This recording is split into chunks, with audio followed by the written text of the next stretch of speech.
मान्य सदस्यहरू, प्रतिनिधि सभाको आजको बैठकको कारबाही प्रारम्भ हुन्छ। मान्य सदस्य श्री जनार्दन शर्मा, संक्षिप्त वाक्य छ, राख्नुहोस्।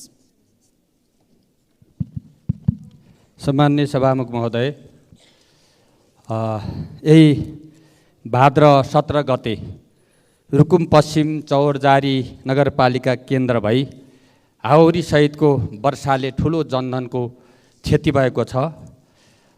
4:30 बजे चौरजारी नगरपालिका वडा नम्बर 6 घरतीगाँडा आधारभूत विद्यालयमा पढी फर्कदै गर्दा खरे खोलामा एकाएक आएको बाढीले रत्नबहादुर बुढाथोकीका 8 वर्षीय छोरा मनोज बुढाथोकी र 4 वर्षीय छोरी भावना बुढाथोकीको खरे खोलाले बगाएर मृत्यु भएको छ।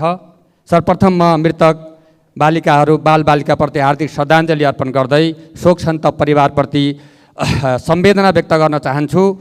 र त्यसै गरी जाजरकोटको मा चट्याङ परि एकजनाको मृत्यु भएको छ र चौरजारी वडा नम्बर 1, 2, 3, 6, 12, 8 लगायतका समग्र पालिकाभरि सल्यानको केही भाग र जाजरकोटको केही भागमा यो हावाहुरी सहितको अविरल वर्षाका कारणले त्यहाँको मुख्य बाली, किसानको मुख्य बाली मकै बाली हो। मकै बाली पूर्ण रूपले नष्ट भएको छ र ठुलो क्षति भएको छ। घरका टिनका छाना भएका घरका छानाहरू उडाएर क्षति गरेको छ। उक्त क्षतिबारे आवश्यक राहत र क्षतिपूर्तिका लागि म स्थानीय सरकारले पहल गरिरहेको छ। प्रदेश सरकारले पनि आफ्नो ठाउँमा पहल गर्नेछ र विशेष गरी सङ्घीय सरकारको क्षतिपूर्तिका लागि राहतको लागि म ध्यानाकर्षण गराउन चाहन्छु। धन्यवाद। माननीय सदस्य श्री ज्ञानबहादुर साई, संक्षिप्तमा के राख्नुहोस्। सम्माननीय सभामुख महोदय, यही भदौ 17 गते बिहान 36 बजे जुम्लाको कनका सुन्दरी गाउँपालिका वडा नम्बर 4 मा एउटा गाडी एक्सिडेन्ट भयो र चालक र सहचालकको मृत्यु भयो। अहिलेसम्म 2066-67 देखि अहिलेसम्म कर्णाली राजमार्गको जुम्लाको सडक खण्ड लगायतमा 433 वटा सवारी दुर्घटना भए, 199 जनाले ज्यान गुमाए, कम्तीमा 800 जना भन्दा बढी आज पनि घाइते छन्। उहाँहरूको उपचार भइरहेको छ। यो कर्णाली राजमार्ग बनाएको हो कि यो मृत्यु मार्ग बनाएको? र अहिलेको सरकारलाई म अनुरोध र आग्रह गर्न चाहन्छु, यो राजमार्गको छिटोभन्दा छिटो कर्णाली राजमार्ग र नाङमा हुँदै गमगढी हुँदै रारा पुग्ने राजमार्गको छिटोभन्दा छिटो स्तर उन्नति र पिच गरियोस्। र साथसाथै सम्माननीय सभामुख महोदय, जब देख्छौँ, जब सुन्छौँ सरकारका बाचा मनै हर्षित हुन्छ। जब क्रिकेट मैदानमा छिर्छौँ, रगत पसिना बगाउँछौँ, जब भोग लाग्छ छाम्छौँ गोजी, 1000 पटक त्रसित हुन्छु। गरेथ्यौ बाचा किन जब निभाउन सक्दैनौ भने, देखायौ किन आशा जब पुरा गर्न सक्दैनौ भने, तिम्रा मिठा र चिल्ला बातमा हामी भुलेका थियौँ, भोको र नाङ्गो पेटमा हामी क्रिकेट खेलेका थियौँ। सम्माननीय सभामुख महोदय, यो प्रधानमन्त्रीज्यूले क्रिकेट खेलाडीका लागि भनेर नेपाल नाभिबिया स्कटल्यान्ड काठमाडौँमा 3 लाख, नेपाल युए पिएनजीसँग युएईमा खेल्दा 3 लाख, नेपाल युए पिएनजी काठमाडौँसँग काठमाडौँमा खेल्दा 3 लाख, प्रधानमन्त्रीले घोषणा गरेको 2 लाख र एसिसी कप जित्दाखेरि 6 लाख गरेर नेपालका खेलाडीलाई 17 लाख रुपैयाँ दिने भनेर बाचा गर्नुभयो। तर अहिलेसम्म नेपालका खेलाडीको खातामा 1 रुपियाँ पैसा पनि आएको छैन। भोकै खेलिरहेका छन्। आज भारतसँग नेपालले क्रिकेट खेल्दैछ, हामी बधाई दिइरहेका छौँ। तर सम्माननीय प्रधानमन्त्रीलाई सभामुख मार्फत म भन्न चाहन्छु कि जब प्रधानमन्त्रीले शुभकामना लेख्दै गर्दा ती हातहरूमा चाहिँ कहिलेकाहीँ डर लाग्छ कि लाग्दैन? जब क्रिकेट खेलाडीहरूलाई भिडियो कन्फरेन्समा बधाई दिँदै गर्दाखेरि त्यतिखेर अनुहार कस्तो हुन्छ? यसरी तपाईँको 17 लाख रुपैयाँ बाचा गरेको नदिने र आज मात्रै भारतका क्रिकेट खेलाडीका कप्तान रोहित शर्माले 1 वर्षमा 27 करोड आम्दानी गरिरहँदा नेपालका क्रिकेट खेलाडी कप्तान रोहित पौडेलको 7,20,000 भन्दा बढी छैन। तर पनि आज क्रिकेट खेलिरहेका छन्। म यहीँबाट भन्न चाहन्छु, क्रिकेट खेलाडीलाई दिने भनिएको रुपियाँ पैसा अहिलेसम्म किन रोकेर राखिएको छ? यो पैसा छिटो दिउँ, होइन भने फेसबुकका भित्ता र टेलिभिजनमा तपाईँको भिडियो कन्फरेन्स गरेर खेलाडीको मनोबल उच्च हुँदैन। आज भोको पेटले राष्ट्रवादलाई तपाईँको कहाँसम्म धान्ने यो प्रश्न चिन्ह खडा हुन्छ। प्रधानमन्त्रीलाई छिटोभन्दा छिटो क्रिकेट खेलाडीले पाउनुपर्ने पैसा र खेलकुद मन्त्री र सरकारले छिटोभन्दा छिटो उपलब्ध गराओस्। म यही शुभकामना व्यक्त गर्न चाहन्छु र छिटो गरियोस् भनेर ध्यानाकर्षण गराउन चाहन्छु। हस्, धन्यवाद। माननीय सदस्य श्री अब्दुल खान, संक्षिप्तमा राख्नुहोस्। सम्माननीय सभामुख महोदय, पछिल्लो एक दशकमा मेरो आफ्नै गृह जिल्ला बर्दियाको नेपाल भारत सीमा क्षेत्रबाट 35वटा सीमा स्तम्भ हराएका छन्। गत साउन 28 गते बबई नदीमा आएको बाढीले गुलरिया नगरपालिका वार्ड नम्बर 10 स्थित 671/7 नम्बरको पिलर गायब भएको छ। यसरी विभिन्न समयमा आएको बाढीले एउटै जिल्लाको 35वटा पिलर बगाउँदा पनि विगतदेखि अहिलेसम्मका सरकारले किन मौन बसेका छन्? सभामुख महोदय, के ती सीमा क्षेत्रमा लेखाजोखा र जाँच पडताल त्यहाँका सर्वसाधारण नागरिकले गर्ने हो कि सरकारले गर्ने हो? यस सम्बन्धी निकायले किन तदारुकता देखाउँदैन? सभामुख महोदय, वास्तविक राष्ट्रियताको सवालमा सरकार किन चुक्दैछ? त्यसकारण सीमा स्तम्भ बनाउने, बगाउने र हराउने कारणको निदान र मर्मत सम्भार गर्नुपर्ने सीमा स्तम्भको तत्काल काम सुरु गर्न म माग गर्दछु। सम्माननीय सभामुख महोदय, आज हाम्रो देश विभिन्न तबकामा भइरहेको भ्रष्टाचारको कारणले देश तबाहीको अवस्थामा छ। नीतिगत भ्रष्टाचारदेखि उपभोक्ता समितिसम्म ककटेल बनेको छ। आज अख्तियार क्षेत्र, न्यायिक क्षेत्र, शिक्षा स्वास्थ्य क्षेत्र, खेलकुद क्षेत्र सबै गम्भीर घाइते अवस्थामा रहेका छन्। सभामुख महोदय, कारण राजनीतिक शक्तिको भागबण्डामा हुने राजनीतिक नियुक्तिको कारणले हो। त्यसकारण यी नियुक्तिहरू लोकसेवा मार्फत गरियोस् भनी म जोडदार रूपमा माग गर्दछु। धन्यवाद। मान्य सदस्यहरू, अब शून्य समयको कार्यक्रम प्रारम्भ हुन्छ। शून्य समयमा बोल्न चाहनुहुने मान्य सदस्यहरूको लागि 1 मिनटको समय निर्धारण गरिएको छ। सर्वप्रथम मान्य सदस्य श्री भगवती चौधरी।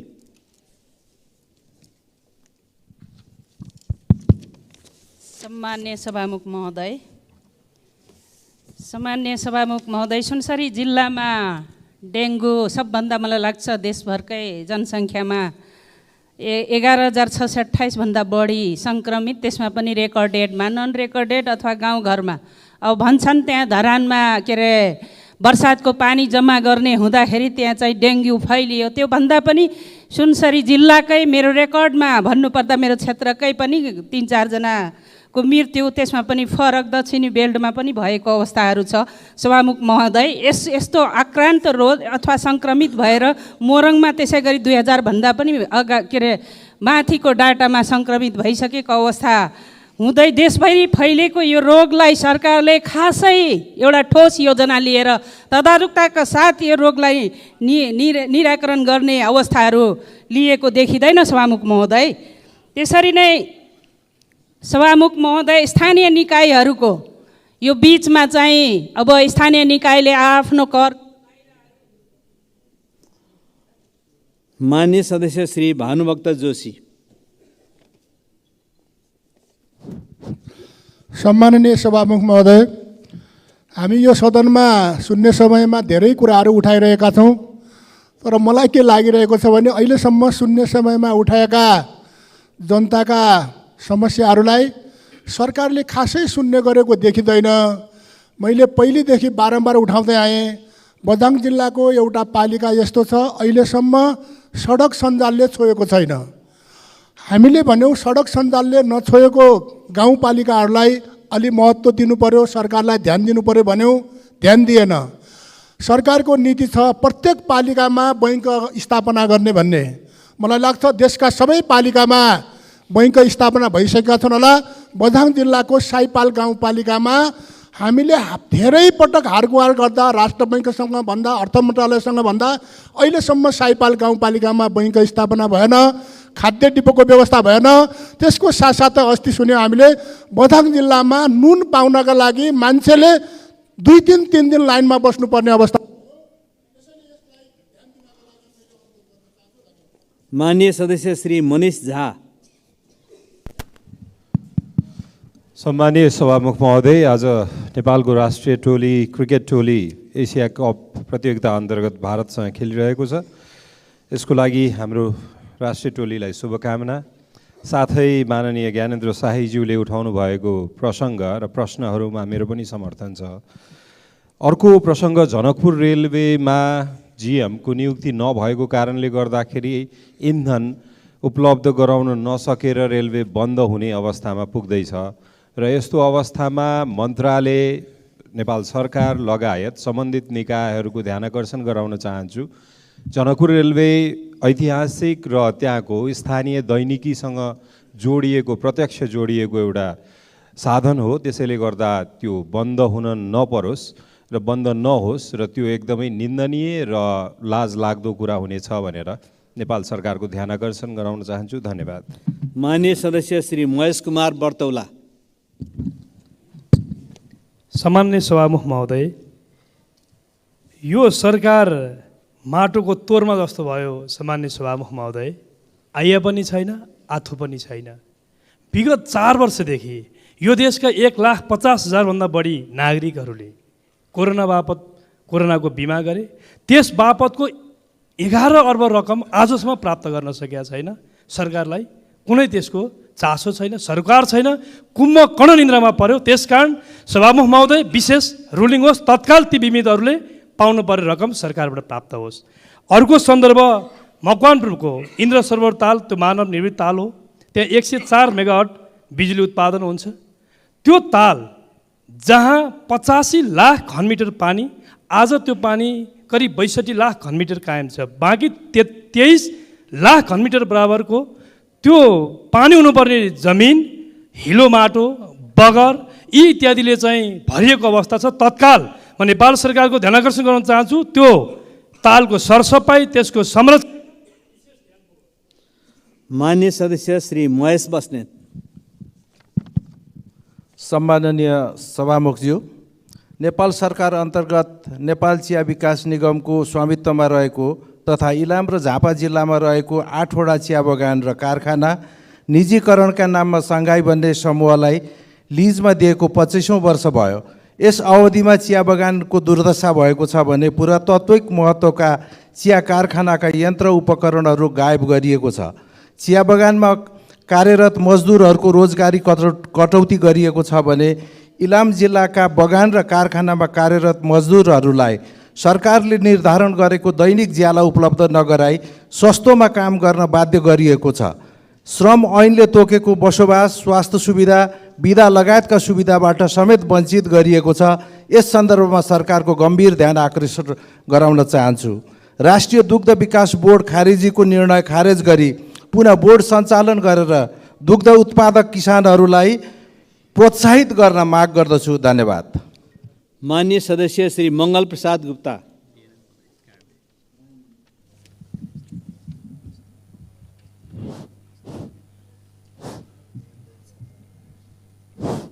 सम्माननीय सभामुख महोदय, अद्यावधि बेरोजी रु 5,87,34,34 मध्ये हालसम्म स्थानीय तहतर्फ 1,72,060 करोड बाँकी देखिन्छ।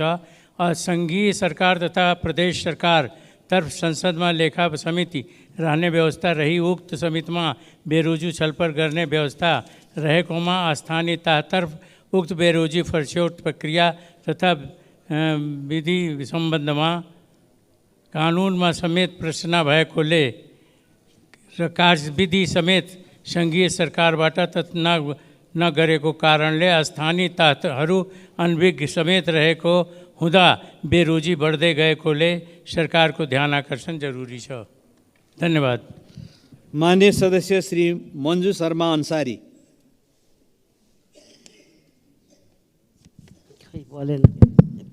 सम्मान्य सभामुखज्यू, हामीहरू संविधानमा जस्तो महिलाको अधिकारको उत्कृष्ट संविधान सायद यो एसिया मुलुकको धेरै कम मुलुकमा होला।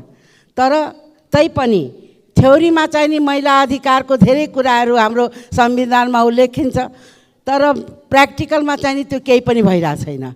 आज पनि महिलाहरू त्यति नै पीडित छन्। उनीहरूको बाल सुधार गृहमा 13 वर्षको महिलाको रेप हुन्छ, तर त्यसको सुनवाई हुँदैन। बाहिर त हुन्थ्यो, अब कारागृहभित्र पनि रेप हुँदै गइरहेको छ। यो कुरामा पनि सरकारले अलि कडाइले ध्यान दिन सकेको छैन। अर्कोतिर आफ्नो सन्तानको नागरिकता बनाउन कतिपय महिलाहरू सिडिओ कार्यालय धाइरहेका हुन्छन्, तर आज पनि ती बच्चाहरूले नागरिकता पाइरहेका छैनन्। आज पनि तिनीहरूलाई सिडिओले यो कुरा पुगेन, ऊ कुरा पुगेन भनेर महिनौदेखि दौडाइरहेको छ, जबकि नागरिकता विधेयक पास भएको पनि आज यतिका दिन भइसक्यो। मान्य सदस्य श्री योगेश कुमार भट्टराई। सम्मान्य सभामुख महोदय, ताप्लेजुङ जिल्लाका केही ज्वलन्त समस्याहरूको सरकारलाई ध्यान आकर्षण गर्न चाहन्छु। मेची राजमार्ग र तमर करिडोर अन्तर्गत ताप्लेजुङ खण्डमा पर्ने सडकको मालपोत, सडकले ओगटेको जमिनको मालपोत अहिले पनि व्यक्तिले तिर्नुपर्ने अवस्था भएको छ। त्यसैले सडकको जमिन र व्यक्तिको जमिन तत्काल लगत कट्टा गर्ने व्यवस्था मिलाउन सरकारको ध्यान आकर्षण गर्दछु। नम्बर 2, पहाडी जिल्लामा जग्गाको वर्गीकरण अव्यावहारिक छ र अन्यायपूर्ण छ, त्यसलाई सच्याउन सरकारको ध्यान आकर्षण गर्दछु। ओलाङचुङ गोला नाका अहिलेसम्म पनि खुलेको छैन, जसले गर्दा ताप्लेजुङबाट तिब्बत जाने व्यक्तिहरूको निम्ति र स्थानीयको निम्ति समस्या उत्पन्न भएको छ। उक्त नाका खोल्न सरकारको ध्यान आकर्षण गर्दछु।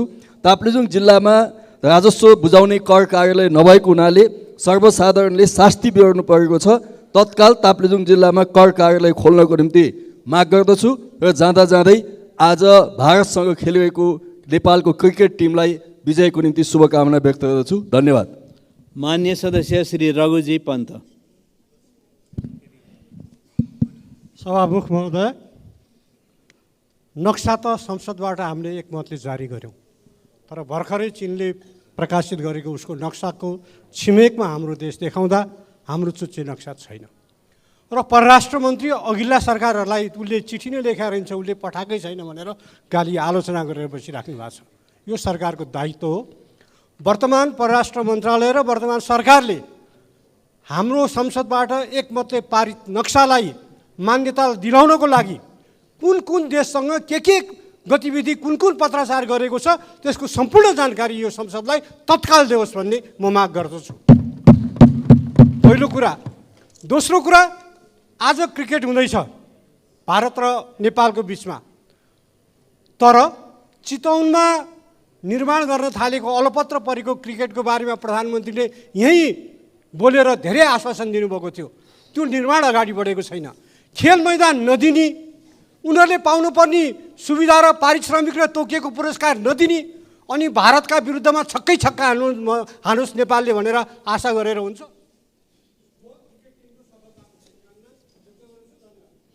मान्य सदस्य श्री रणकुमारी बलमपाकी मगर।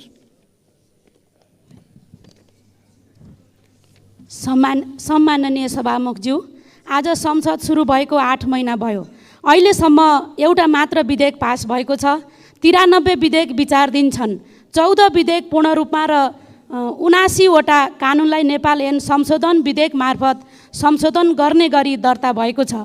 सरकारभन्दा 79% भोट पाएको सरकार आज एउटा कानुन बनाउन छलफल गर्ने, तर विधेयकको सैद्धान्तिक छलफलपछि निरार्थ प्रस्तुत गर्न 69 जना सांसद समेत सरकारले व्यवस्थापन गर्न नसक्नु लज्जाको विषय हो।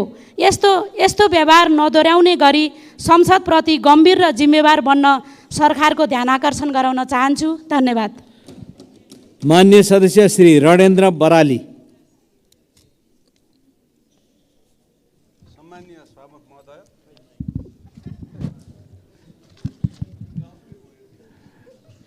सम्मान्य सभामुख महोदय, समाजमा आज भ्रष्टाचार किन मौलायो, न्याय नैतिकता किन हरायो, अनियमितता किन बढ्यो? मलाई लाग्छ यसको मूल कारण हो हाम्रो समाजमा सामाजिक रूपान्तरण नहुनु, संस्कार र संस्कृतिको विचलन हुनु। त्यस्ता छोराहरू हामीसँग छन् जिउँदा मातापितालाई देवघाट धकल्ने वा वृद्धाश्रममा खेद्ने, मृत्यु पश्चात स्वर्ग तार्न भनेर धुमधाम दान पुण्य र कर्मकाण्ड गर्ने। सामाजिक धर्म र मर्म, मानवीय मर्म बुझ्ने हो भने यहाँ न मानव बीच छुवाछुतो भेदभाव हुन्थ्यो, न कानुन विरोधी अपराधिक घटना घट्थे। म यस किसिमको एउटा न्याय र नैतिकताको लागि, सामाजिक रूपान्तरणको लागि ध्यान आकर्षण गर्दछु। धन्यवाद। मान्य सदस्य श्री रञ्जु कुमारी झा।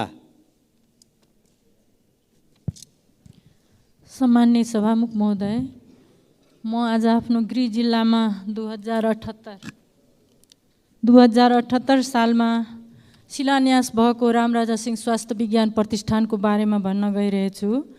त्यो 2078 साल असाढ महिनामा तत्कालीन प्रधानमन्त्री केपी शर्मा ओलीज्यूले शिलान्यास गरेको स्वास्थ्य विज्ञान प्रतिष्ठानको अहिले अवस्था अल्पत्र भएको छ सभामुख महोदय।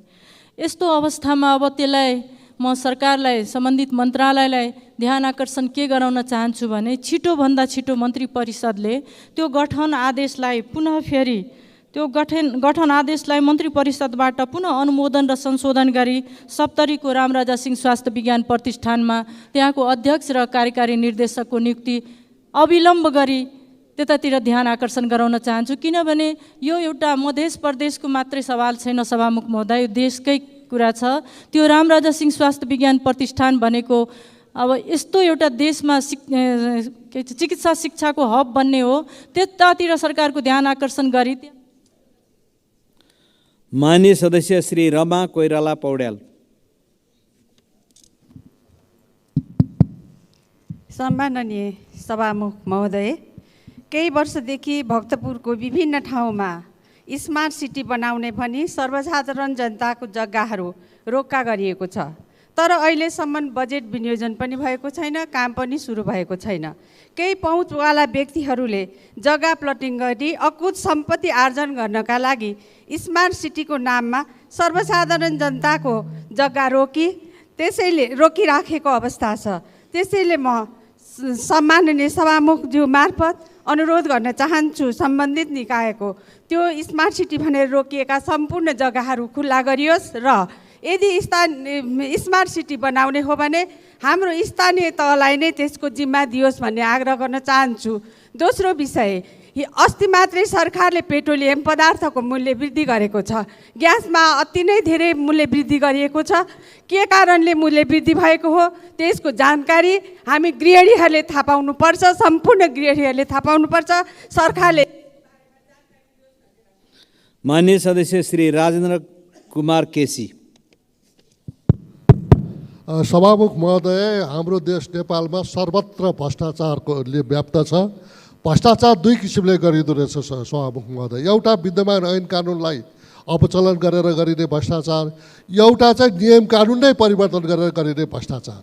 र यसको ज्वलन्त उदाहरण चाहिँ यो गिरिबन्धु टी स्टेटको सन्दर्भमा हदबन्दी जग्गा घोषणा भइसकेको अवस्थामा 500 बिघा जग्गालाई सट्टापट्टा गरिने भनेर विगत सरकारले चाहिँ जुन चाहिँ चिया हाम्रो एक्सपोर्टेबल आइटम पनि हो, क्यास क्रप पनि हो, त्यसलाई बन्देज गरेर चाहिँ यो सट्टापट्टाको कानुन चाहिँ लिएर आएको छ। त्यसलाई चाहिँ छानबिन होस् भनेर म भन्न चाहन्छु। अर्को, नेपाल ट्रस्टको जग्गा गोकर्ण रिसोर्ट चाहिँ अरबौँ लगानीमा बनेको छ। त्यो यति होल्डिङलाई चाहिँ कौडीको बलमा 5 वर्ष समय छँदै पहिला नै त्यसलाई सम्झौता गरेर कौडीको बलमा विगतको सरकारले चाहिँ दिएको छ। त्यसको पनि छानबिन होस् भनेर म सभामुख महोदयसँग माग गर्दछु। माननीय सदस्य श्री राजेन्द्र कुमार राई।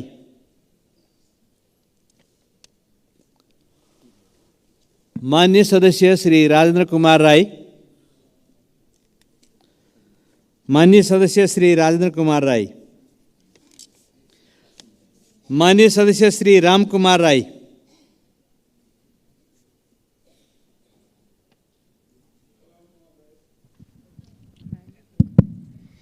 सभामुख महोदय, खोटाङ जिल्लाको अधिकांश भूभागमा यो भाद्र 4 गतेदेखि 10 गतेसम्म अविरल वर्षा परेको हुनाले त्यहाँका धेरै किसानहरूको घरहरू क्षतिग्रस्त भएको छ। त्यहाँ किसानहरूको सिँचाइ कुलो र सडकहरू चाहिँ सबै ध्वस्त भएको छ। यो राहत र पुनर्निर्माणको लागि सरकारको म ध्यान आकर्षण गर्न चाहन्छु। साथै हाम्रो यो हलेसी जस्तो क्षेत्रमा हजारौँ यात्रीहरू गइरहेको छ, तर हाम्रो सडक चाहिँ असाध्य जीर्ण भएको छ। त्यसले गर्दा त्यहाँ कुन बेला चाहिँ अब ठुल्ठुलो दुर्घटना हुने हो, यसलाई पटक पटक कुरा उठाइएको छ। यो हलेसी जयराम घाटको सडक निर्माण गरियोस्। म ध्यान आकर्षण गर्दछु। धन्यवाद। माननीय सदस्य श्री रामनाथ अधिकारी। सम्मान्य सभामुख महोदय, म सरकारसँग निवेदन गर्न गइरहेको छु। दैनिक उपभोग्य सामानको मूल्य कतिसम्म पुगेपछि सरकारले नियन्त्रण गर्ने हो? 10 महिना अगाडि प्रति केजी जिराको मूल्य 500 रुपियाँ थियो, आज 1600 सम्म पुगेको छ। त्यसै गरी गएको श्रावण महिना अगाडि चामल प्रति बोराको 2000 थियो, आज 2500 पुगेको छ। दालको वस्तु पनि त्यही ढङ्गबाट वृद्धि भएको छ। खाने तेल 200 थियो, 260 सम्म पुगेको छ। डिजेल पेट्रोल ग्यासको मूल्य अचाकली वृद्धि भएको छ। सरकार कालो बजारी नियन्त्रण गर्न किन डराएको? सरकारले जानकारी दिनुपर्दछ। क्रिकेट टिमलाई सफलताको शुभकामना। धन्यवाद। माननीय सदस्य श्री रामहरि खतिवडा। सभामुख महोदय, सर्वप्रथम नेपाल र भारत बीचको क्रिकेट टिममा आज हुन गइरहेको नेपाली खेलाडीलाई जितका लागि शुभकामना ज्ञापन गर्न चाहन्छु। दोस्रो, गिरिबन्धु टी स्टेटको बारेमा तुरुन्त भएको भ्रष्टाचार गरी छानबिन गरी कारबाही अगाडि बढाउन अनुरोध गर्न चाहन्छु। तेस्रो, सभामुख महोदय, हामी राजनीतिज्ञहरू निर्वाचित भइसकेपछि हाम्रो जिब्रोमा ब्रेक नलागेर जे पाए त्यही बोल्न गइरहेका हुन्छौँ। कोही आगै उकेल्छौँ, सिंहदरबार ध्वस्त पार्छौँ भन्छौँ, कोही जातीय राज्य चाहियो भन्छौँ, कोही धार्मिक स्वतन्त्रता र धर्ममाथि आँच आउने काम गर्छौँ। जित्ने राजनीतिज्ञहरू र अलि स्टेटमा पुगेका निर्वाचित प्रतिनिधिहरूलाई आफ्नो जिब्रोमा ब्रेक लाएर बोलिदिन अनुरोध गर्न चाहन्छु। धन्यवाद। माननीय सदस्य श्री रुक्मिणी राणा बराइली। सम्माननीय सभामुख महोदय, यो सरकारले यो सम्मानित सदनमा राखेको जनताको समस्या सुनेर मात्र बस्छ कि समाधान पनि गर्छ? केही समय अगाडि मैले यो सम्मानित सदनमा अरनीको कोदारी राजमार्ग अन्तर्गत धुलीखेल खावा सडक स्तर उन्नतिको काम गौरी पार्वती निर्माण कम्पनीलाई ठेक्का परेको 22 महिनाभित्र काम सम्पन्न गर्छु भनी सम्झौता गरेको, तर हालसम्म पनि 40% पनि काम सम्पन्न भएको छैन। वर्षातको पहिरोको सडक अस्तव्यस्तता भएको छ। रामेछाप दोलखा सिन्धुपाल्चोक तातोपानी खासा जोडिने नाका भएको यो सडक उपयोग गर्ने सम्पूर्ण यात्रुहरूलाई अप्ठ्यारो परेको हुँदा सडक निर्माणको काम सम्पन्न गर्नका लागि सम्मानित सभामुख मार्फत सम्बन्धित मन्त्रीज्यूलाई ध्यान आकर्षण गराउन चाहन्छु। त्यसै गरी सङ्घीय मामिला तथा सामान्य प्रशासन मन्त्रालय अन्तर्गत रहेको उपेक्षित उत्पीडित र दलित वर्ग उत्थान विकास समितिमा कार्यरत 3 जना शाखा अधिकृतले अब 2078-79 को माघ महिनादेखि तलब भत्ता नपाएको अवस्था छ। ती कर्मचारीले किन कसो तलब भत्ता नपाएका हुन्? माननीय सदस्य श्री रूपा विश्वकर्मा। सम्माननीय सभामुख महोदय, कपिलवस्तु जिल्लामा छाडा पशु चौपायाको समस्या विकराल बन्दै गइरहेको छ। सर्वसाधारण दिनहुँ दुःख कष्ट भोग्दै जोखिमपूर्ण यात्रा गर्न बाध्य भएका छन् र सडक दुर्घटनामा परि कति घाइते भएका छन् भने कतिले ज्यान गुमाइसकेका छन्। यति मात्रै कहाँ हो र सभामुख महोदय, हजारौँ गरिब किसानहरूको अन्नबाली सखाप भइसकेको छ र खेती गर्ने समयमा मल बिउको अभावमा किलोमा जोखेर ल्याई मल अनि फलाएका अन्नबालीको रक्षाका लागि किसानहरू रातभरि नसुतिकन एउटा त्यो रक्षाको लागि रक्षक बन्दैछन् र कृषि मन्त्रीज्यूको गृह जिल्ला पनि हाम्रो कपिलवस्तु नै हो। उहाँ कृषि मन्त्री भइसकेपछि 5 पटक कपिलवस्तु गइसक्नुभयो। उहाँले के देख्नुभयो, के सुझाव दियो र के निकास आयो र स्थानीय तहबाट पनि त्यो समस्या समाधानको लागि पहल गरियो, तर व्यवस्थापन गर्न सकिएको छैन। तसर्थ माननीय सदस्य श्री रेखा यादव। महोदय, संविधानको धारा 10 ले कुनै पनि नेपाली नागरिकलाई नागरिकता प्राप्त गर्ने हकबाट वञ्चित गराइने छैन भन्ने व्यवस्था गरिएको छ। तर विडम्बनापूर्वक भन्न पर्ने हुन्छ, नेपाली नागरिक नेपाली महिला माथि अहिले पनि त्यही अन्याय भइरहेको छ। जसको श्रीमानले छोडेर गइसकेको तर ऊ आफू नेपाली नागरिक हुँदा पनि उसको सन्तानले नागरिकता नपाइरहेको अवस्था छ। के त्यो सन्तान नेपालको नागरिक होइन? होइन भने कि त सरकारले त्यो घोषणा गर्नु पर्यो, संविधानको यो बुन्दालाई परिवर्तन गर्नु पर्यो।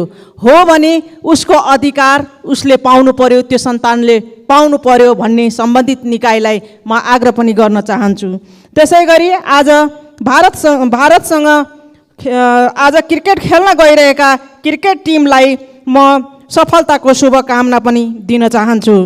र ग्यास र पेट्रोलियमका पदार्थ यदि यसरी बढ्ने हो भने नेपाली नागरिकले फेरि कसरी चैन पाउने? यसले त फेरि। माननीय सदस्य श्री रोशन कार्की। सभामुख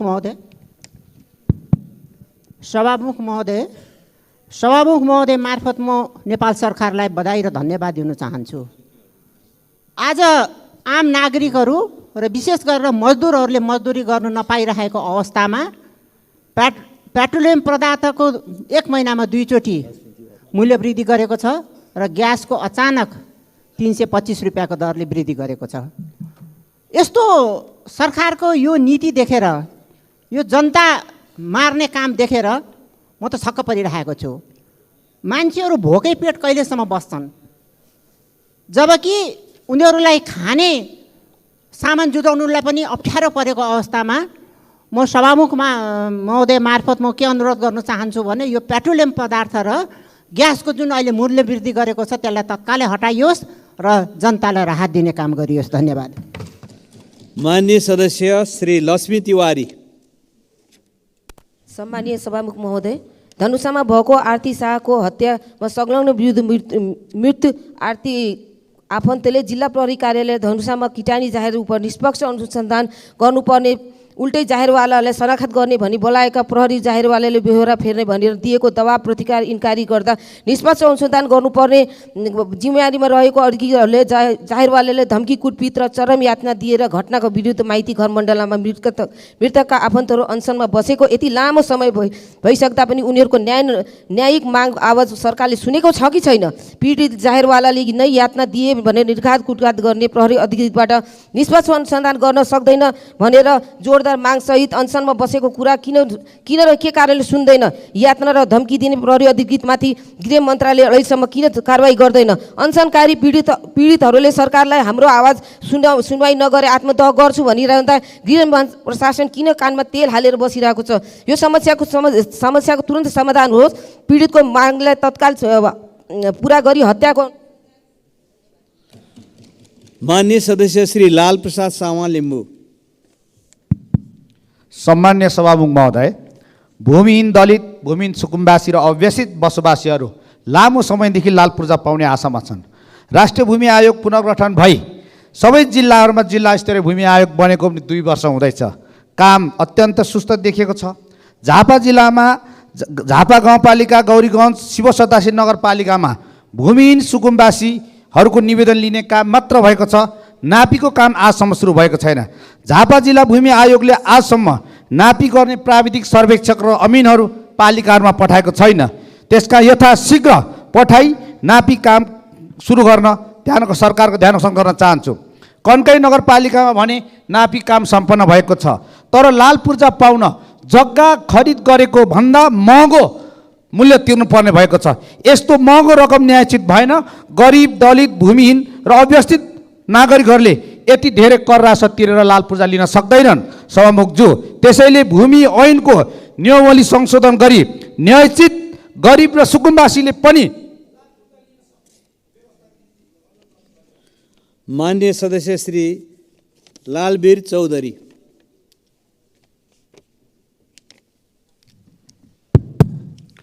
सम्माननीय सभामुख महोदय, हामी जनताको जनप्रतिनिधि भएर यहाँ उभिरहेका हुन्छौँ र आफ्नो आवाजहरू पनि यस गरिमामय सदनमा बोलिरहेका हुन्छौँ, तर कार्यान्वयनतिर अगाडि बढेको अवस्था छैन। सबै मान्यजीहरूको त्यही गुनासो देखिन आएको छ। र सर्वप्रथममा यो हाम्रो बर्दिया जिल्लामा साउन महिनामा जुन बाढी पीडितले क्षतिग्रस्त भएको थियो, तिनीहरूलाई राहतको व्यवस्था गर्नुपर्छ। र माननीय अब्दुल खानजीले जुन भन्नुभएको छ, सीमामा बर्दिया जिल्ला भएको नाताले उहाँको सीमाङ्कन वास्तवमा स्तम्भहरू छिटोभन्दा छिटो त्यो के अरे स्थापनाको लागि राज्यले पहल गरोस्। र सँगै अर्को, मैले बर्दिया जिल्लामा घुम्दै गर्दा अस्ति भर्खरै 272 परिवार मुक्त कमैया बोर्डर साइडमा बसालिएको छ।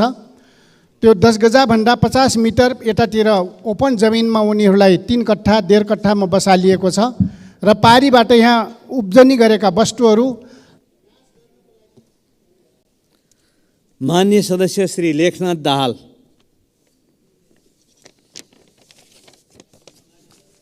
सम्मानीय सभामुख महोदय, नेपाल सरकारको तर्फबाट पेश भएको बजेट यस सम्मानित सदनले पास गरेको महिनौँ भयो। नेपाल सरकारको तर्फबाट पेश भएको बजेटमा साउनभित्र कार्यविधि बनाइसक्ने, कार्तिकभित्र ठेक्का प्रक्रिया पुरा गर्ने र प्रभावकारी अनुगमन संयन्त्र बनाएर विकास बजेटको पारदर्शी नेतृत्व प्रदान गर्ने र विकास बजेट खर्च गर्ने प्रतिबद्धता जाहेर गरिएको थियो। त्यसै गरी कृषि, ऊर्जा र काठमा आत्मनिर्भर हुने उद्देश्यसहित कृषिमा 7 अरब नेपाल सरकारको तर्फबाट र 13 अरब एडिबीको तर्फबाट, त्यसै गरी काठमा आयात रोक लगाउने लगायतका धेरै प्रतिबद्धता जाहेर गरिएको थियो। त्यो प्रतिबद्धताको व्यवहारिक कार्यान्वयनको प्रगति प्रतिवेदन सम्मानित सदनमा नेपाल सरकारलाई पेश गर्नको निम्ति अनुरोध गर्दछु। धन्यवाद। माननीय सदस्यहरू, विशेष समयमा बोल्नको लागि दलीय आधारमा मान्य सदस्यहरूको नाम प्राप्त हुन आएको छ। म उहाँहरूलाई बोल्न समय दिन्छु। सर्वप्रथम मान्य सदस्य श्री अर्जुन नरसिंह केसी, समय 11 मिनेट। सभामुख महोदय, विविधताको बीचको एकता, भिन्नताको बीचको अभिन्नता यो हाम्रो राष्ट्रिय संस्कार हो, परम्परा हो र संस्कृति हो। बहुभाषिक, बहुधार्मिक, बहुसांस्कृतिक र बहुजातीय राज्यको रूपमा संविधानले प्रतिस्थापित गरेको छ। तर अहिले जुन किसिमको सामाजिक सद्भाव, अन्तर्जातीय भाइचारा प्रति एक पछि अर्को आक्रामक शैली र आक्रामक खालको परिस्थितिहरू विकसित भएको छ, त्यतातिर राज्य र सम्पूर्ण राजनीतिक दलहरू समयमै सचेत हुन सकेनन् अथवा सामाजिक अभियन्ताहरू पनि त्यत्र उन्मुख हुन सकेनन् भने अत्यन्त ठुलो गम्भीर सङ्कटतिर यो देश जान सक्छ। यो द्वन्द्व जुन चाहिँ नि हामी निरन्तर रूपबाट हाम्रा धार्मिक सहिष्णुता नै हाम्रो देशको सबभन्दा ठुलो शक्तिको रूपमा रहेको शक्ति अहिले कस्तो छिन्न भिन्नको रूपमा मैले देखेको छु भने सरकार के हेरेर बसेको छ। एउटा धर्मले अर्को धर्मको पुस्तकहरू, धर्म ग्रन्थहरू जलाएको सामाजिक सञ्जालमा आउँछ।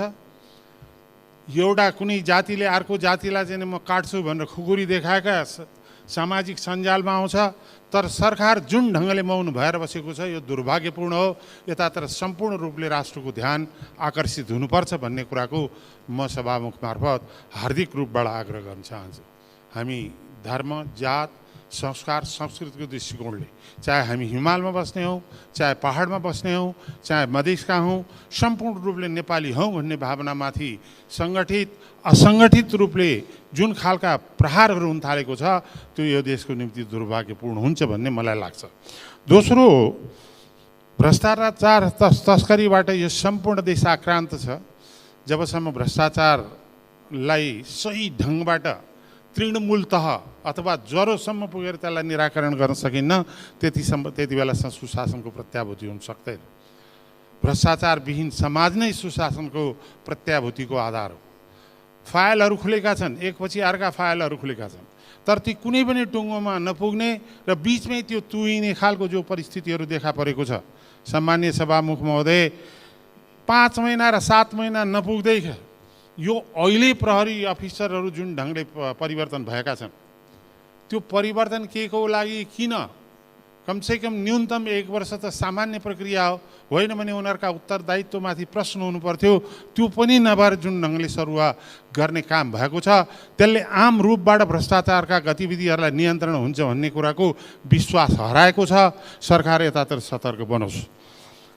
अब तेस्रो कुरा चाहिँ नि यो अनुसन्धानको सिलसिलामा धेरै आयोगहरू गठन भए। आयोगको त चाँगै चाङ होला यतिवटा भनेर म भन्न सक्दिनँ। तर ती कुनै आयोग पनि तात्विक परिणतिमा पुग्न नसकेको जुन स्थिति छ, अहिले भर्खरै जो आयोग गठन गर्ने कुरा भएको छ त्यो स्वागत योग्य छ भने त्यो आयोगले वास्तविक प्रतिवेदन सरकारलाई होइन यो सदनमा पेश गर्ने चाहिँ नि परिस्थितिको निर्माण हुनुपर्छ भन्ने कुराको चाहिँ नि यो उच्चस्तरीय आयोग सुनकाण्डको जुन छ त्यसले चाहिँ नि संसदमा प्रस्तुत गरोस् भन्ने कुरा चाहिँ नि म हार्दिक रूपबाट चाहिँ नि सभामुख मार्फत आग्रह गर्न चाहन्छु। अर्को एउटा कुरा चाहिँ सभामुख महोदय, मैले संसदमा पनि बाहिर पनि धेरैचोटि सुने, म यो सम्बन्धको ज्ञाता होइन, तैपनि मैले जसरी सुनेको छु त्यो कुरा चाहिँ सभामुखजीलाई के भने यो मोबाइल टेलिकम अपरेटर नेपालमा खालि दुईटै मात्रै मोबाइल टेलिकम अपरेटर छन्। ती दुईटा टेलिकम अपरेटर कुन कुन भने एउटा एनटिसी एउटा एनसेल। यो वर्षौनी ग्राहकहरूको सङ्ख्या बढ्दै जानु, भोइस डाटाहरूको प्रयोग पनि बढ्दै जानु, तर हरेक वर्ष चाहिँ नि राष्ट्रिय राजस्वमा आउनुपर्ने रकमहरू घट्दै जानुको वास्तविक रहस्य के हो त्यतातिर सरकार गम्भीर बनोस्। एनटिसीको म्यान पावर पनि छ, फाइनेन्सियल रिसोर्सेस पनि छ, इन्फ्रास्ट्रक्चर पनि छ, तर त्यति हुँदै पनि 2074-75मा 91,56,991 ग्राहक थिए, जम्मा 38 अरब 84 करोड आम्दानी गर्यो। अहिले 2077-79मा 78-79मा 1,96,20,469 ग्राहक बढेको छ। 91बाट 1,96,00,000 ग्राहक बढेको छ, तर त्यो घटेर चाहिँ 38 अरबबाट चाहिँ 37 अरब 55 करोडमा पुगेको छ सभामुख महोदय। त्यसै गरी एनसिएल 2074-75मा ग्राहक 67,000 थियो, 67,11,169 थियो। त्यो बेलामा एनसिएलले राजस्व 89 अरब 69 करोड चाहिँ नि राष्ट्रिय राजस्व बुझाएको थियो भने अहिले 2077-78मा 88 लाख ग्राहक पुगेको छ, 88,85,000 ग्राहक पुगेको छ, तर 39 अरब मात्रै चाहिँ नि यसले राजस्व बुझाएको छ। यो बिचमा no billing, under billing, VoIP, call divert जस्ता अनेक किसिमको खेल जुन यस क्षेत्रमा देखिएको छ त्यतातिर गम्भीरतापूर्वक सरकार र सञ्चार मन्त्रीले गम्भीरतापूर्वक हेर्नुपर्ने आवश्यकता छ। यसलाई चाहिँ नि अब यो टेरामक्सको सम्बन्धमा विभिन्न किसिमको चर्चा चल्यो। यसलाई मैले पनि भन्ठानेको थिएँ कि टेरामक्स यदि नेपाली जनताको सार्वभौमिक अधिकार जो उनीहरूले पाएको गोपनीयता हक छ त्यसलाई खोज्ने खालको हो भने त्यसलाई चाहिँ प्रयोगमा ल्याउनुहुन्न भन्ने दृष्टिकोण मेरो पनि हो। तर टेरामक्सको त्योभन्दा पनि बढ्ता यो under invoicing, under billing, no billing र त्यहाँभित्र हुने गोलमाललाई कन्ट्रोल गर्नको निम्ति हो भन्ने कुरा मैले बुझाएको छु। यो वास्तविकता के हो सरकारले यो सदनलाई बुझाओस्। र त्यति मात्रै होइन, यो संसारभरि नै यो प्रविधिलाई नियन्त्रण गर्नुको निम्ति सभामुख महोदय यो इन्डियामा सेन्ट्रल मोनिटरिङ सिस्टम भनेर चाहिँ नि यो टोटल मोनिटरिङ गर्ने अन्डर बिलिङहरू कहीँ भइरहेका छन् कि यसको क्वालिटिजहरू के छ टेस्टको सेन्टर स्थापित छ। अमेरिकामा चाहिँ नि सेन्ट्रल मोनिटरिङ सिस्टम भनेर राखिएको छ। युकेमा इन्टरसेप्सन मोडर्नाइजेसन प्रोग्राम भनेर राखिएको छ भने युनाइटेड स्टेट्समा डिसिएस नेट भनेर राखिएको छ। हरेक ठाउँमा यसलाई चाहिँ नि जुन ढङ्गले चाहिँ नि मोनिटरिङ सिस्टम हो त्यो मोनिटरिङ सिस्टम नेपालमा छैन। र टेरामक्स चाहिँ नि यदि त्यो मोनिटरिङ सिस्टम हो र त्यसलाई नल्याउनु खोजिया हो भने यहाँ ठुलो घोटाला त्यहाँभित्र नि छ भन्ने मलाई लाग्छ। टेरामक्सको वास्तविकता के हो यहाँका माननीय सदस्यले धेरै कुरा त्यो बारेमा बोलाउनु भएको छ। यदि त्यो चाहिँ नि व्यक्तिगत सुरक्षालाई चुनौती पर्छ भने त्यसको सब्स्टिट्युटमा अर्को को यसलाई के चाहिँ उपयुक्त हुन्छ यसलाई चाहिँ नि के अरे मोनिटरिङ गर्ने त्यो सिस्टम नेपालमा आवश्यकता छ। नत्र भने प्रत्येक वर्ष झन्नै डबल 1 करोडबाट 1,96,00,000 ग्राहक बढेका छन्। हामीमध्ये कसैलाई पनि त्यो ग्राहकलाई पैसा घटे हामीलाई थाहा छैन, तर त्यही चाहिँ नि 4-5 वर्षभित्रमा चाहिँ नि 20-22 अरबको जुन चाहिँ नि कमी आएको छ। यो गम्भीर रूपबाट राष्ट्रलाई लुट भएको मलाई अनुभव भएको छ। त्यतातिर संसदको कुनै समितिले अथवा स्वयं सरकारले चाहिँ नि यो सदनलाई जवाफ दिनुपर्ने आवश्यकता छ। त्यसलाई मैले गम्भीरतापूर्वक नै उठाएँ सभामुख महोदय। र अर्को कुरा मैले भर्खरै पनि प्रधानमन्त्रीसँग भेटेँ, प्रधानमन्त्रीले अत्यन्त गम्भीरतापूर्वक त्यसलाई लिनुभएको छ, म खुसी छु। तर कुरा चाहिँ नि के छ भनेदेखि यो हरेक वर्ष जस्तै 2070 पासाङ लामु राजमार्ग काठमाडौँदेखि पिपलटारसम्मको राजमार्ग चाहिँ नि निर्माण कार्य प्रारम्भ भयो। सम्झौता भयो, त्यो सम्झौता 4 चोटि 5 चोटिसम्म चाहिँ नि पोस्टपोन्ड हुँदै म्याद थपिँदै गयो, त्यसका बजेटहरू बढ्दै गए। त्यो ठेकदारमाथि कारबाही भएर तिनीहरूलाई ब्ल्याकलिस्टमा राखियो।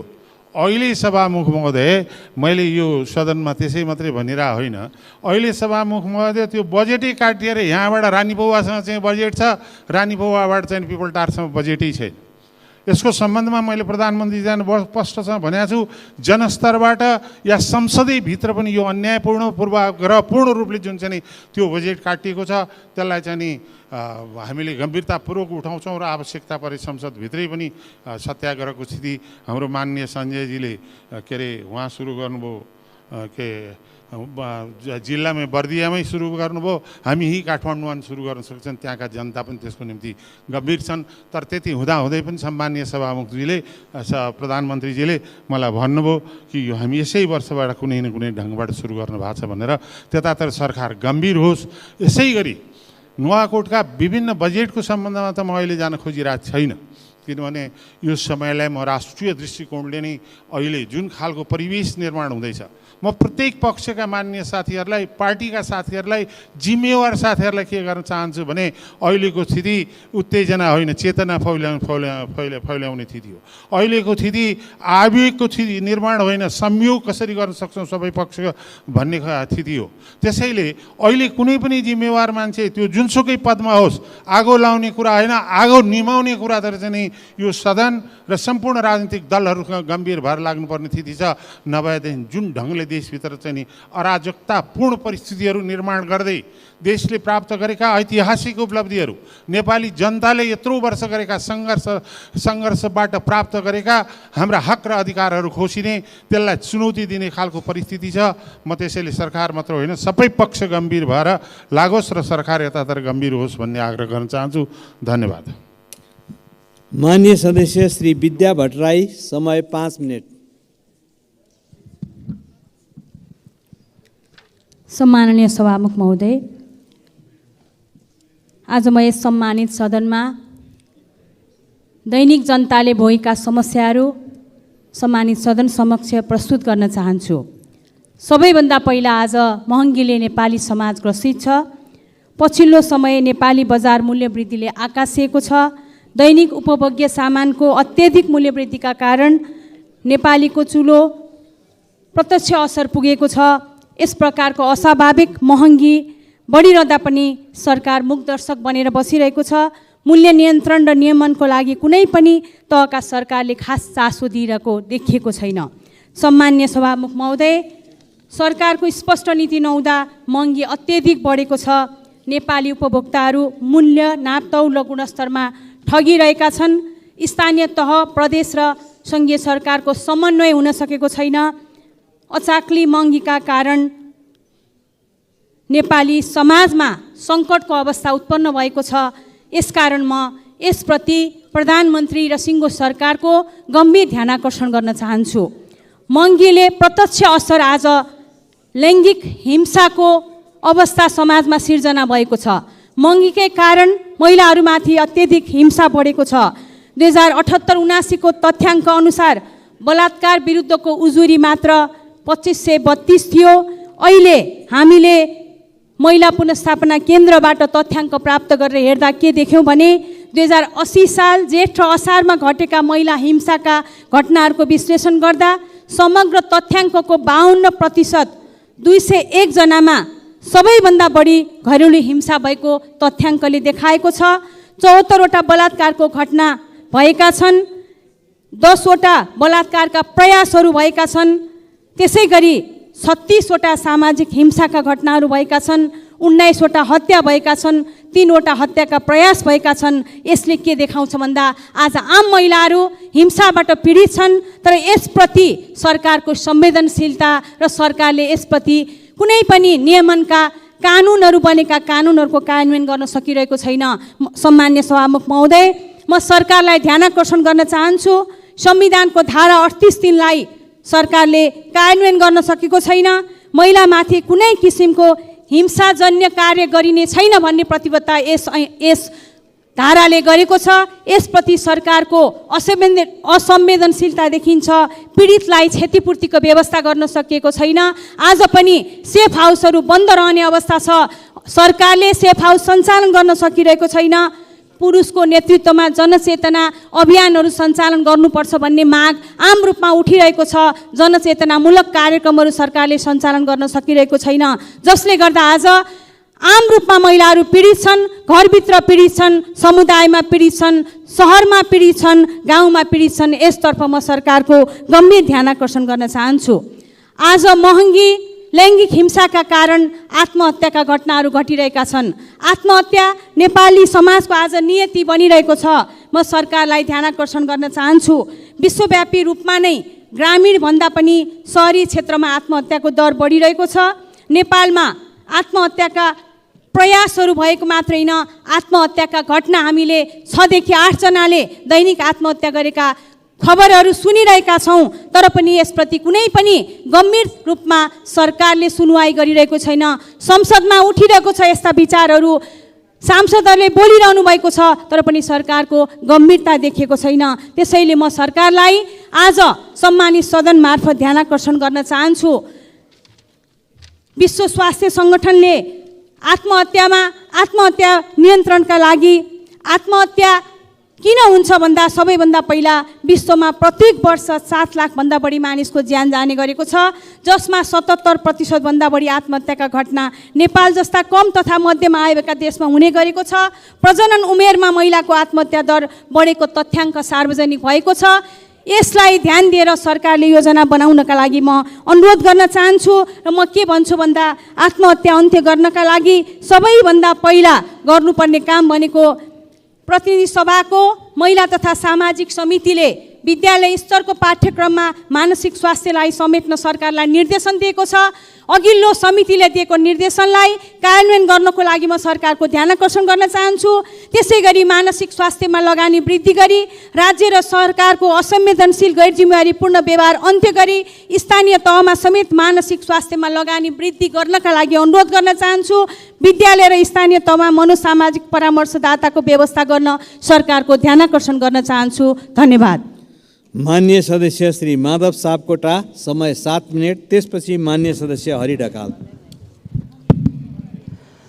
सम्माननीय सभामुख महोदय, भिरकुटी र अरनिखोले चाइना जानका लागि प्रयोग गरेको मार्ग, नेपाल र चीनको मैत्री सम्बन्ध भएको मितेरी पुल सहितको ऐतिहासिक तातोपानी नाका गत 72 सालको भूकम्पदेखि यता ठप्प प्राय थियो।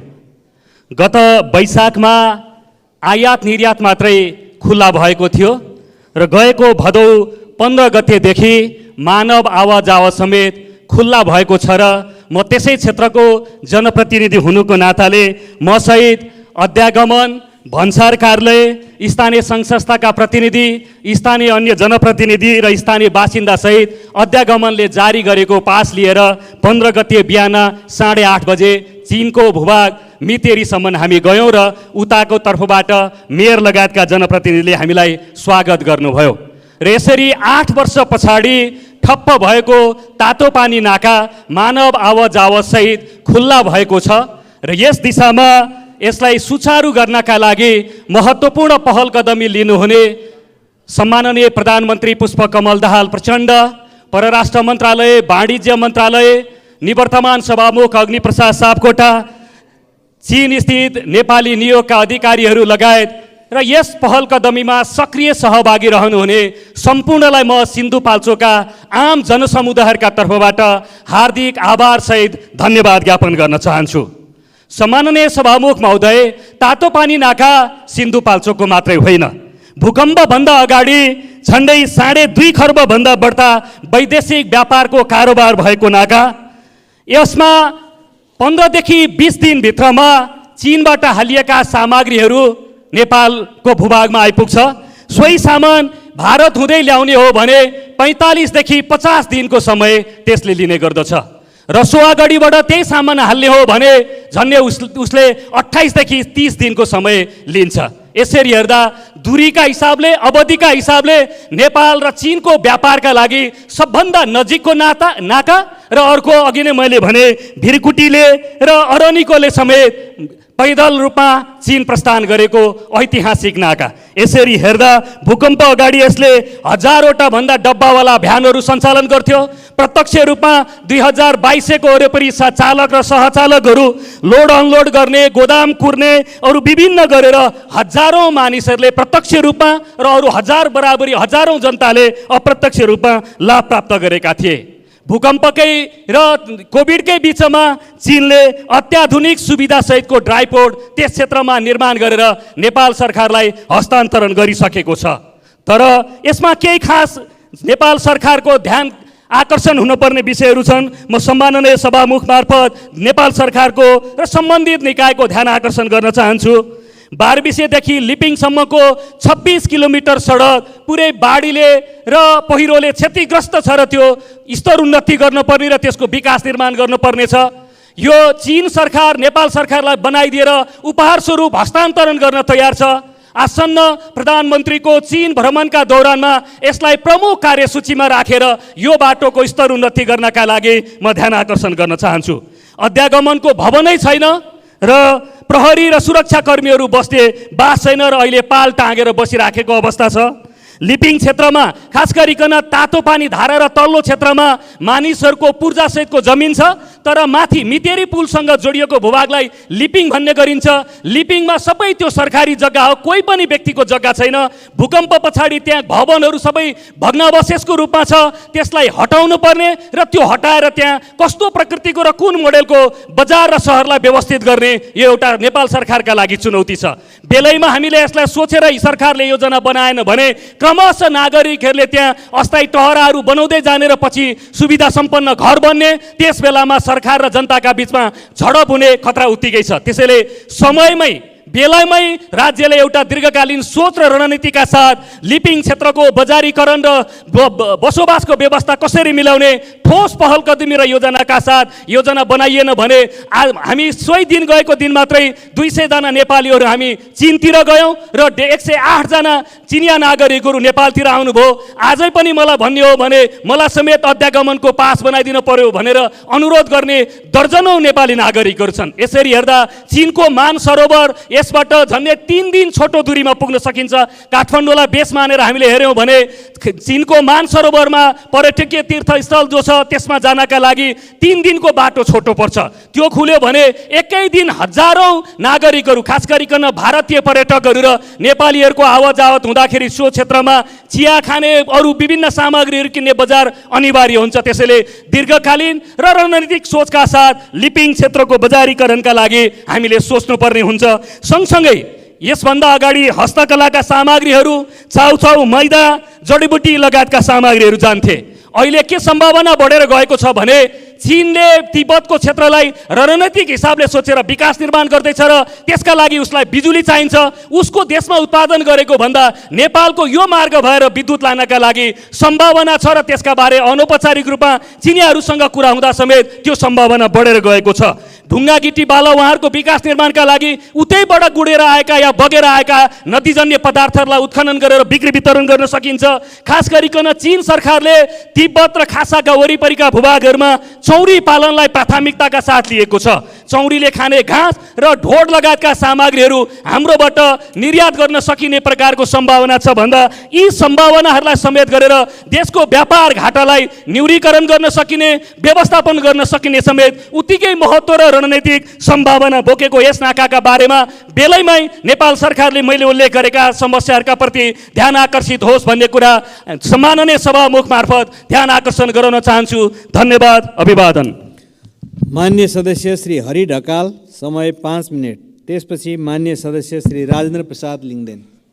सम्माननीय सभामुख महोदय, आज एसिया कप अन्तर्गतको एउटा गरिमामय प्रतियोगितामा नेपाली क्रिकेट टिमले सहभागिता जनाउँदैछ, दोस्रो खेल खेल्दैछ।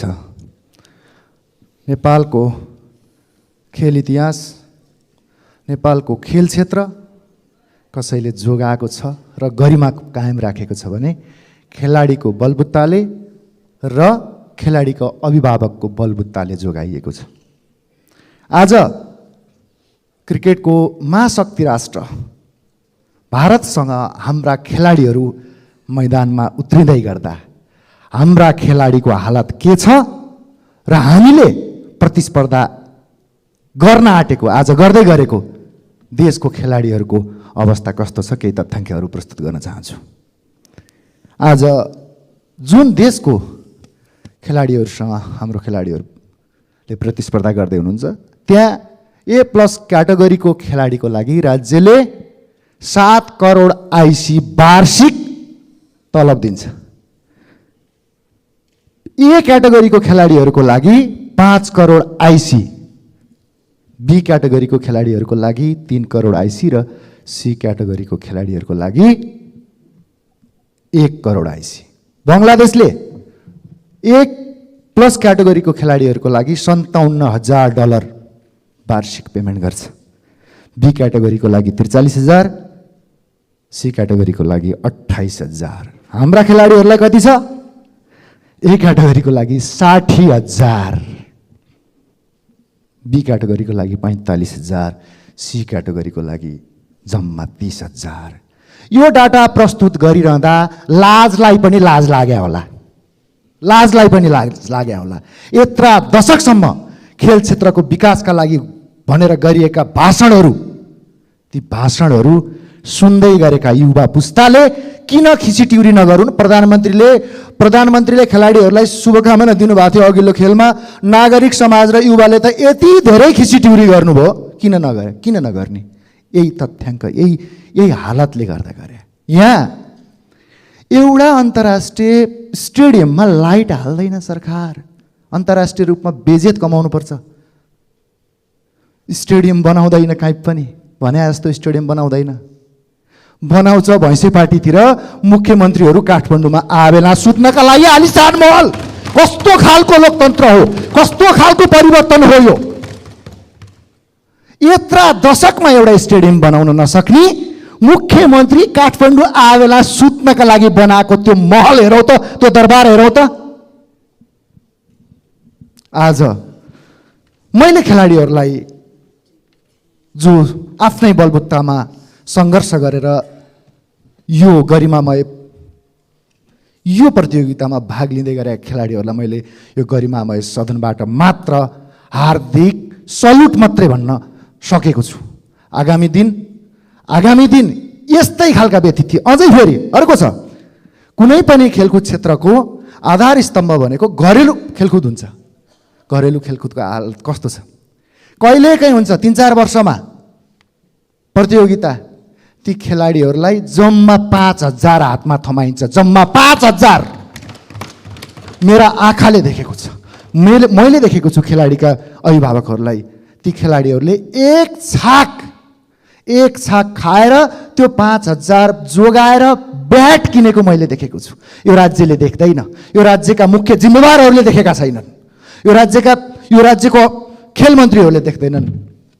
म ती खेलाडीहरूलाई उधारोमा जुन पुरस्कार दिएको छ नि, र महिनौँ वर्षौँदेखि त्यो उधारोमा दिएको पुरस्कार अविलम्ब तुरुन्तै आज यो हप्ताभित्र खेलाडीको खातामा त्यो रकम कसले नपठाओ, त्यो पठाउन अविलम्ब माग गर्दछु। यो सरकारसँग, प्रधानमन्त्रीसँग, खेलकुद मन्त्रीसँग कसले नपठा, अर्थ मन्त्रालय नपठा, खेल मन्त्रालय नपठा, कसले नपठा, सदनमा जानकारी गराइयोस्। युवालाई यो देशमा अत्याचार गरिएको छ, खेलाडीलाई शोषण गरिएको छ, यो तथ्याङ्कले त्यही बोल्ने होइन र यी डाटाहरूले त्यही बोल्ने होइन। अन्तिममा रोहित, यो आक्रोश सम्झेर यति लामो छक्का हानिदिनु, यो राज्यले तिमीमाथि गरेको यो विद्रोही त आज त्यो मैदानमा बनिदिनु। सन्दीप, यति धेरै बोल्ड गरिदिनु, यो हामीमाथि युवामाथि भएको यो अत्याचार सम्झेर यति धेरै बोल्ड गरिदिनु, आज इन्डियालाई जितिदिनु। सिङ्गो टिमलाई जितको शुभकामना दिन चाहन्छु। धन्यवाद। माननीय सदस्य श्री राजेन्द्र प्रसाद लिङदेन, समय 4 मिनट। त्यसपछि माननीय सदस्य श्री शेरबहादुर कुँवर। सभामुख महोदय, नेपाल अहिले 2टा नेपाल छ। एउटा मेची महाकाली बिचको यो भूगोलको नेपाल, अर्को नेपाल जो यो भूगोल बाहिर छ, जसले अहिले नेपाललाई आर्थिक रूपले घुँडा टेक्न दिएको छैन, जो वैदेशिक रोजगारीमा रहेका अथवा प्रवासमा रहेका नेपालीहरूको भावनाको नेपाल। केही दिन अगाडि मैले खास गरी नेपाली कामदारहरू रहेको अथवा ठुलो सङ्ख्यामा नेपाली कामदारहरू रहेको क्षेत्र साउदी अरब र UAE को भ्रमण गर्ने र त्यहाँ नेपाली कामदारहरूसँग साक्षात्कार गर्ने मौका प्राप्त गरेको थिएँ।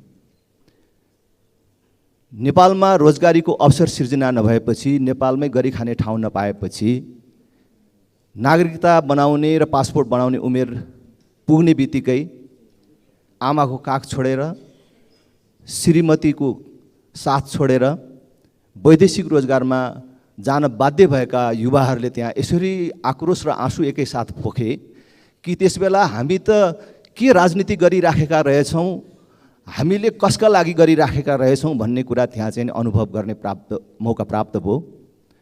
उनीहरूले भन्थे कि हामीले हिँड्ने बेलामै हाम्रो विमानस्थलबाट अपमान भोग्न सुरु गर्नुपर्दछ, त्यसपछि फर्किँदाखेरि पनि सबभन्दा ठुलो अपमान हाम्रो विमानस्थलमा भोग्नुपर्दछ भनेर भन्थे।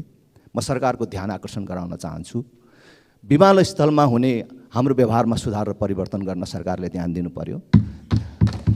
त्यति मात्र होइन, ती वैदेशिक रोजगारीमा जाने युवाहरूको समस्यालाई प्राथमिकतामा राखेर सरकारले कार्ययोजना बनाउनु पर्यो। र मुख्य रूपमा त्यहाँ जाने युवाहरूको गुनासो थियो कि अहिले समस्याको रूपमा रहेको भनेको भिजिट भिसामा जाने मानिसहरू, अर्को सप्लाई भिसामा जाने मानिसहरू र घरेलु कामदारको रूपमा जानेहरूको सबभन्दा ठुलो समस्या देखियो। र मलाई पनि लागेको छ, म सरकारलाई बडो सकारात्मक हिसाबले सुझाव दिन चाहन्छु कि यो सप्लाई भिसामा जुन हामीले अनुमति दिन्छौँ जानको लागि, यो श्रम मन्त्रालयले मात्रै यो चाहिँ नि स्वीकृति बन्द गरिदियो भने मात्रै पनि धेरै मानिसको कल्याण हुने रहेछ। अब भिजिट भिसामा जाने मानिसहरू म स्वयं लागेर पनि कतिलाई त्यहाँ उद्धार गर्नमा चाहिँ सहयोग गर्नु पर्यो, साथैमा आइपुगे म फसेँ भनेर। भिजिट भिसामा जाने मानिसहरूलाई सेटिङको आधारमा विमानस्थलबाट छुट दिने, कुनै व्यक्तिले अथवा कुनै बिचौलियाले इसारा गरेको र सूची दिएको आधारमा पैसा तिर्ने मानिसहरू 2 लाख 2.5 लाखसम्म तिर्ने मानिसहरू छिरेर जान पाउने अनि उता गएपछि बिजोग हुनुपर्ने जुन अवस्था छ, त्यो भिजिट भिसामा जानेलाई कि सजिलै बिना पैसा जान दिनु पर्यो, कुनै बिचौलियाको माध्यम प्रयोग नगरिकन कि पूर्ण रूपले रोक्नु पर्यो, त्यस्तो अवस्था छ। त्यसकारणले त्यो मात्र होइन कि आज दूतावासहरूको अवस्था पनि यस्तो देखियो कि दूतावासको एउटा कर्मचारीले 40,000 मानिसलाई सेवा दिनुपर्ने रहेछ।